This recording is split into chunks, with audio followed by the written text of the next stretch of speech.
Hello guys, KTU civil engineering 2019 സ്കീമിലെ S4 ക്ലാസ്സിലെ geotechnical engineering module 1-ലെ first പാർട്ടാണ് ഇവിടെ ഡിസ്കസ് ചെയ്യാൻ പോകുന്നത്.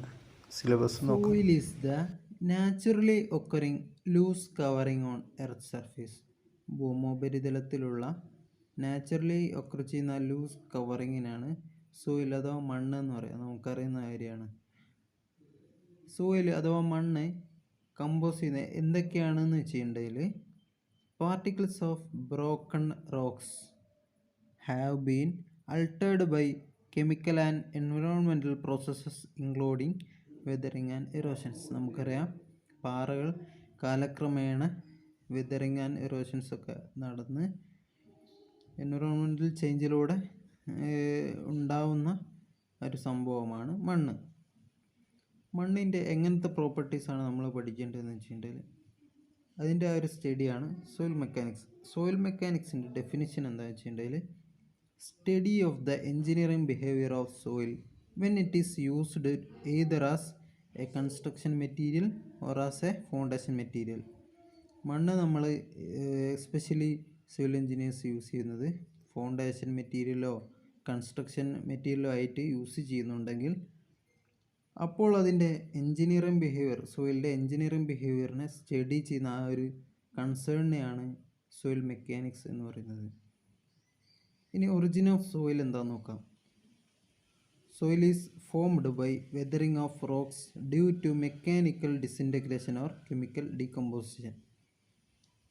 മെക്കാനിക്കൽ ഡിസിൻറ്റഗ്രേഷൻ എന്നൊരു സ്റ്റെപ്പും കെമിക്കൽ ഡിക്കമ്പോസിഷൻ എന്നൊരു സ്റ്റെപ്പും നടക്കുന്നതോടുകൂടിയാണ് സോയിൽ ഒറിജിനേറ്റ് ചെയ്യുന്നത്. പിന്നെ മണ്ണിൻ്റെ ജിയോളജിക്കൽ സൈക്കിൾ പറയുന്നുണ്ട് ഇവിടെ. താഴെ ഒരു ചെറിയൊരു ഡയഗ്രാം കൊടുത്തിട്ടുണ്ട്. ആദ്യം ഇറോഷൻസ് നടക്കുന്നു, പിന്നെ ട്രാൻസ്പോർട്ട് നടത്തുന്നു, പിന്നെ ഡീകമ്പോസിഷൻ അല്ല ഡെപ്പോസിഷൻ, പിന്നെ അവിടെ അപ്ഹേവിയൽ നടക്കുന്നു, പിന്നെ അത് ആദ്യം തൊട്ട് സൈക്കിളായിട്ട് നടക്കുന്നു. Erosion, transportation, deposition, upheaval. ഇപ്പോൾ നമുക്ക് വെതറിങ് എന്താണെന്ന് നോക്കാം. സോയിൽ ഫോം ചെയ്യുന്നത് വെതറിങ്ങിലൂടെയാണ്. വെതറിങ് എന്ന് വെച്ച് കഴിഞ്ഞാൽ സിമ്പിളായിട്ട് പറഞ്ഞാൽ പ്ലാനറ്റിൻ്റെ അറ്റ്മോസ്ഫിയറായിട്ട് ബന്ധപ്പെട്ട് കിടക്കുന്ന ഈ റോക്സ് ഉണ്ടല്ലോ, അത് പൊട്ടിപ്പൊളിഞ്ഞ് മണ്ണായിട്ട് മാറുക, ഡീകമ്പോസ് ചെയ്തിട്ട് മണ്ണായിട്ട് മാറുക. ആ ഒരു പ്രോസസ്സിനെയാണ് സിംപിളി വെതറിങ് എന്ന് പറയുന്നത്. അതിൻ്റെ ഡെഫിനേഷൻ എന്താണെന്ന് നോക്കാം. Decomposition of earth rocks, soil and there minerals through direct contact with planets atmosphere. ഇങ്ങനെയാണ് റോക്സ് മണ്ണായിട്ട് മാറുന്നത്. അതായത് സോയിൽ ഇതിലൂടെയാണ് ഒറിജിനേറ്റ് ചെയ്യപ്പെടുന്നത്. ആ ഒരു 2 സ്റ്റെപ്പായിട്ടാണ് ഉള്ളത്. ആ 2 സ്റ്റെപ്പ് ഏതൊക്കെ നമുക്ക് നോക്കാം. ഒന്ന് mechanical disintegration, second one chemical decomposition.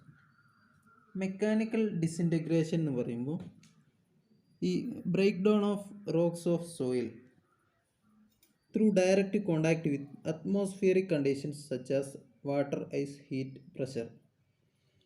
ഈ അറ്റ്മോസ്ഫിയറിക് കണ്ടീഷൻസ് കാരണം, അതായത് വാട്ടർ, ഐസ്, ഹീറ്റ്, പ്രഷറൊക്കെ കാരണം വലിയ വലിയ റോക്സ് പൊട്ടിയിട്ട് ചെറിയ ചെറിയ കഷ്ണങ്ങളാകുക. ആ ഒരു പ്രോസസ്സ്. അതിലൂടെ ചെറിയ ചെറിയ കല്ലുകൾ ഉണ്ടാവാനേ പറ്റുള്ളൂ. ഒരു സാധാരണ ഒരു മണ്ണായി മാറാൻ മെക്കാനിക്കൽ ഡിസിൻറ്റഗ്രേഷന് പറ്റില്ല. കോഴ്സ് ഗ്രൈൻഡ് സോയിലാണ് ഇതിൻ്റെ പ്രൊഡക്റ്റായിട്ട് കിട്ടുന്നത്. അങ്ങനെ കിട്ടുന്നതിന് 2 പ്രോപ്പർട്ടീസ് ഉണ്ടെന്ന്. സോയിൽ വിത്ത് ഫ്രിക്ഷൻ ആയിരിക്കും, ഫ്രിക്ഷൻ ഉണ്ടാവും. പിന്നെ കൊഹീഷൻലെസ് സോയിലായിരിക്കും. കൊഹീഷൻ എന്ന് വെച്ച് കഴിഞ്ഞാൽ സെയിം മെറ്റീരിയൽസ് തമ്മിലുള്ള ഫോഴ്സ് ഓഫ് അട്രാക്ഷൻ അത് കുറവായിരിക്കും മെക്കാനിക്കൽ ഡിസിൻറ്റഗ്രേഷൻ വഴി കിട്ടുന്ന സോയിലിന്. ഇനി കെമിക്കൽ ഡീകമ്പോസിഷൻ എന്താണെന്ന് നോക്കാം. It involves direct effect of atmospheric chemicals or biologically produced chemicals in the breakdown of soil, rocks, minerals, mainly by oxidation, hydration, carbonation, leaching by organic acid and water. ഇപ്പോൾ ഇവിടെ പറഞ്ഞില്ലേ course grade soil കിട്ടുന്നു, അത് പിന്നീട് ഓക്സിഡേഷനോ ഹൈഡ്രേഷനോ കാർബണേഷനോ leaching ഒക്കെ നടക്കും. എന്തായിട്ട് പ്രവർത്തിച്ചിട്ട്?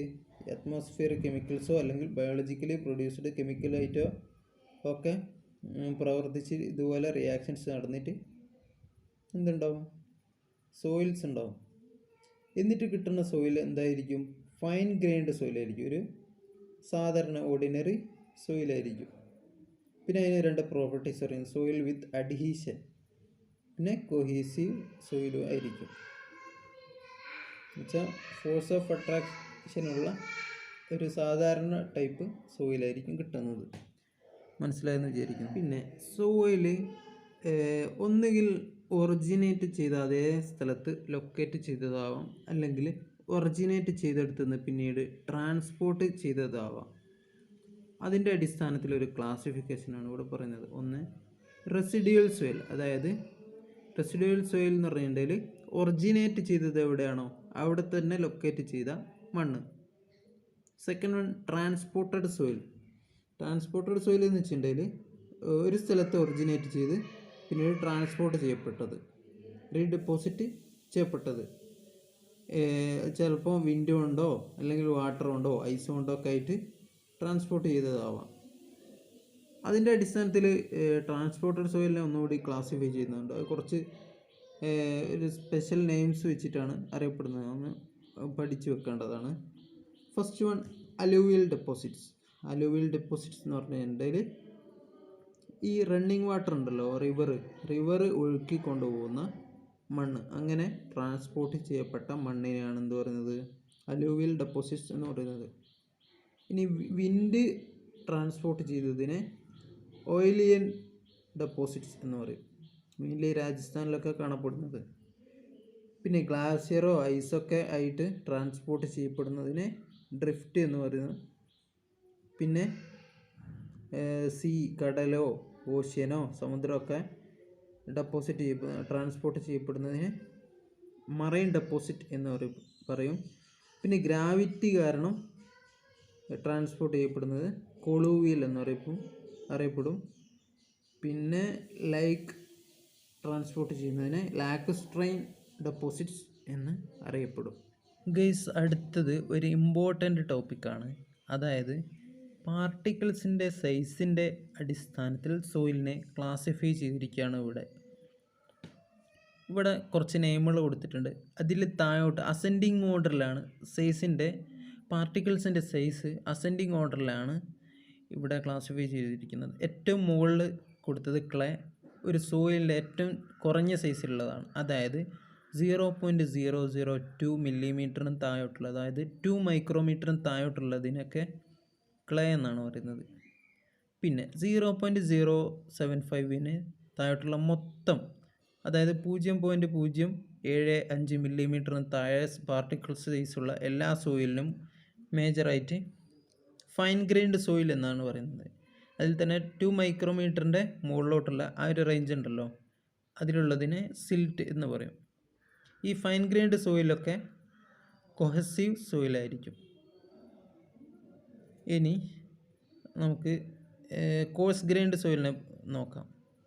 അതായത് 0.075 മുകളിലോട്ടുള്ളത്. അതിൽ തന്നെ 3 ടൈപ്പ് ഉണ്ട്. നമുക്കറിയാം 4.75 നമുക്ക് പരിചിതമാണ്. അതെന്ന് വെച്ചിട്ടുണ്ടെങ്കിൽ 4.75 മില്ലിമീറ്ററിന് താഴോട്ടുള്ളതൊക്കെ ഫൈൻ അഗ്രിഗേറ്റ് ആണ്, അതായത് സാൻഡ്. അതിൽ തന്നെ വേറെ ക്ലാസിഫിക്കേഷൻ ഇതിൽ കാണുന്നുണ്ട്, അത് നിങ്ങൾ നോക്കിയാൽ മതി.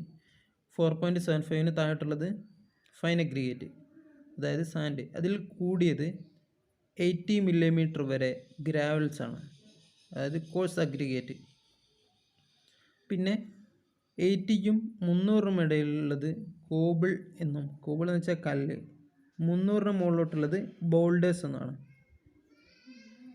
പറയുന്നത്. അപ്പോൾ ഇങ്ങനെയൊക്കെയാണ് പാർട്ടിക്കിൾ സൈസിൻ്റെ അടിസ്ഥാനത്തിലുള്ള സോയിലിൻ്റെ ക്ലാസിഫിക്കേഷൻ. മനസ്സിലായെന്ന് വിചാരിക്കുന്നു. ഇന്നത്തെ ക്ലാസ്സിലെ ലാസ്റ്റ് ടോപ്പിക് നോക്കാം. മേജറായിട്ടുള്ള ഇന്ത്യയിലെ soil deposits. First of all alluvial deposits. North ഇന്ത്യയിലെ ലാർജ് പാർട്ട് തന്നെയാണ് alluvial deposits. alternate layers of sand, silt, clay. ഇതിൻ്റെയൊക്കെ ഒരു layer. Second one dessert soil, large parts of Rajasthan, മരുഭൂമി എന്നൊക്കെ പറയും deserts. Wind bloom deposits of sand എന്ന് വെച്ചാൽ ഈ കാറ്റ് മണൽ കൊണ്ടുവിടുന്നുണ്ടാവുമല്ലോ, അങ്ങനെ ഉണ്ടായ ഡെപ്പോസിറ്റ്സ് കേട്ടോ. തേർഡ് വൺ നമുക്ക് പരിചിതമാണ്, ലാറ്ററൈറ്റ്സ് ആൻഡ് ലാറ്ററിറ്റിക് സോയിൽസ്. കേരളത്തിൽ, കർണാടക, ഒറീസ, മഹാരാഷ്ട്രയിലൊക്കെ മെയിനായിട്ടുള്ള ഒരു റെഡ് കളറുള്ള മണ്ണ്, ചെമ്മണ്ണ് എന്നൊക്കെ പറയും. അതിൻ്റെ ചുവപ്പ് കളറിൻ്റെ കാരണം ഓക്സൈഡ്സ് ഓഫ് അയൺ അല്ലെങ്കിൽ അലുമിനിയം, അതായത് അയൺ ഓക്സൈഡ്, അലുമിനിയം ഓക്സൈഡ് ഒക്കെ കാരണമാണ് അങ്ങനെ ഉണ്ടാകുന്നത്. ഇനി fourth one, black cotton soil. മഹാരാഷ്ട്രയിൽ, മധ്യപ്രദേശ്, കർണാടക അവിടെയൊക്കെ ഉള്ളതാണ്. ബൈസാൾട്ട്സ് അല്ലെങ്കിൽ പിന്നെ മോയിലൈറ്റ് മിനറൽസ് ഒക്കെ അതിൽ നിന്നൊക്കെ ഫോം ചെയ്തിട്ടുണ്ടാകുന്നതാണ് ബ്ലാക്ക് കോട്ടൺ സോയിൽ. ഇനി ഫിഫ്ത്ത് വൺ, മറൈൻ ഡെപ്പോസിറ്റ്സ്. നമുക്കറിയാം ഈ കടൽ തീരത്ത് അലോങ് ദ കോസ്റ്റ് ആയിട്ടുള്ള വെരി സോഫ്റ്റ് ആണ് മറൈൻ ആയിട്ടുള്ള marine clay having very low shear strength, high compressive strength, അതുപോലെ ലോ ഷിയർ സ്ട്രെങ്ത് ഒക്കെ ഉള്ള ഡെപ്പോസിറ്റാണ്. കടൽത്തീരൊക്കെ നമ്മൾ കാണപ്പെടുന്നതാണ്.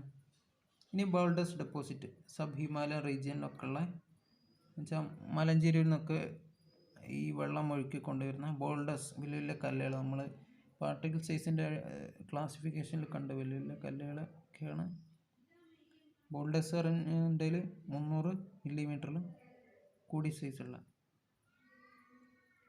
അപ്പോൾ ഇന്നത്തെ ക്ലാസ് കഴിഞ്ഞും എല്ലാവർക്കും മനസ്സിലായെന്ന് വിചാരിക്കുന്നു. ഡൗട്ട്സ് ഉണ്ടെങ്കിൽ കമൻറ്റ് ചെയ്യാം. Thank you.